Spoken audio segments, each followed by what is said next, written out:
Friends, first అయితే Instagram reel చూడండి, తర్వాత దీనికి వచ్చిన ఫన్నీ కామెంట్స్ చదువుదాం. ఆంటీ ఆంటీ ఏ డింబి డింబిరో డిండి డిండి ఆంటీ వచ్చిందిరో. హంసలా నువ్వు పోతా ఉంటే గుండె గుల్లైపోయే పిల్ల. బ్లాక్ కట్ డ్రైయర్ నేను చూడలే. ఓయమ్మా చానా చిన్న సెకల్లేవురా నీలో నా బట్ట. మగవాళ్ళని రెచ్చగొడుతున్నావు నువ్వు. రామచంద్ర ఈడు ఓరాక్షన్ భరించలేకపోతున్నాను రా. పైన ఏం లేకపోయినా కింద బాగానే ఉన్నాయి. చూపి చూపి అందరు లైక్స్ బాగా గుద్దుతారు.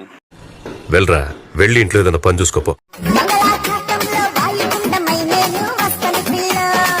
పక్వానికి వచ్చిన పన్నులా ఉన్నావు. కరెక్ట్, ఇది కరెక్ట్ గా చెప్పావయ్యా. ఐడియా అయితే ఇదే మామా. సబ్స్క్రైబ్ చేయొచ్చు కదా ఫ్రెండ్స్.